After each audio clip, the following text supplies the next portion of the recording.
Well, there's a reason why so many of us love Carrie and the other Sex and the City girls, and it's not just the shoes.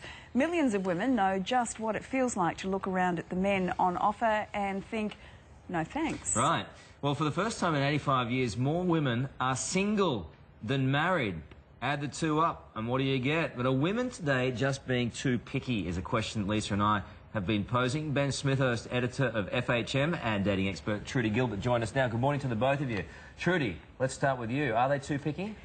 In a word, yes. I think that we have become quite picky in what we're looking for in a partner. Women tend to have a long list of requirements of what they want, and I think we've just become very unromantic in falling in love. It's almost like we're ordering from a restaurant menu. I'll have the salad of tall, dark and handsome with a side of financially secure, followed by the waterfront property. Yeah. And are men complaining that that is in fact the case, Ben? I think so, yeah. I mean, well, actually, I'm not quite sure about this because there's a man drought, so someone's taking the men. But, you know, I think there is something in that, you know, that whole Sex and the City style. We want a guy who ticks every box, and, you know, we've never ticked every box, as our fathers could probably tell us. So Lisa was posing an interesting question before. She was wondering out loud during the break if women have an expiry date on them. You can ask Ben that. I'm not touching that. You are a Come on, if you're single for too long, if you're single for too long and you're too picky, then it stands to reason that you're not going to end up with a partner. it does. I mean, when you're 17, you know, your requirements in a man are probably that he's got a motorbike. No, he's great. He's got a motorbike. But you know, as you grow older, your standards grow up, and you've got more. You know, now you want a guy who kind of completes you.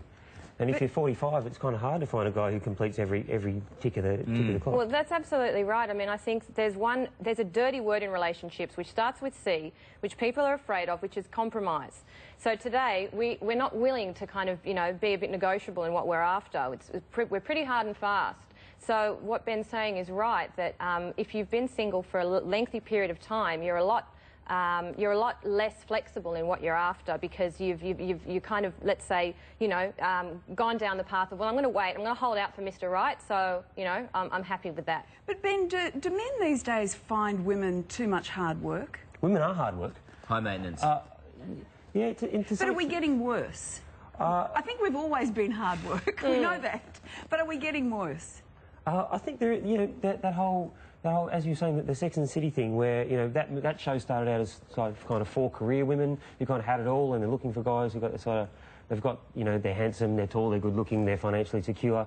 You know, now that show finished with 45-year-old women without partners looking for, you know, and also maybe women think, well, maybe a guy will come in and fly me to Paris and I can get married on his vineyard. Yeah. You know, or it does, as Georgie said before, and she said when she was single, that blokes need to lift the game a little bit too, don't they? A little bit? Well, I think yeah, well, why not? Yeah, I mean, once upon a time when you were 18, you got married and then spent 40 years making chops and mash every Wednesday night until your teeth fell out, you couldn't do it.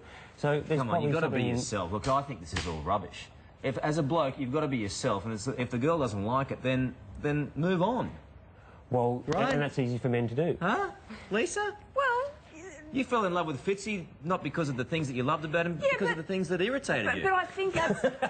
well, that is true. Isn't it true that the things that you are immediately attracted to, about 5 years down the track, you think, geez, if they just had a little bit less of that, that'd be good. See? Absolutely. Look, we fall for people for their imperfections. You don't want to be with someone who is a perfect partner. And that's the problem with the shopping list. That's right. That's why you have to throw out that shopping list and just be open to meeting people and, yeah, be picky, but be picky about the right things, having similar values, common goals, connecting, not about how tall he is or that he's, you know, tall, dark and handsome, which the media is telling us is what the ideal man is. Trudy makes a lot of sense. And if all else fails, there's always shoes. Retail therapy. And Ben, we can all breathe a big sigh of relief. We can just be ourselves. Yep. It's all good. We've resolved that situation, haven't we, Lisa? Done Thank you, and guys. dusted. Absolutely. Sorted.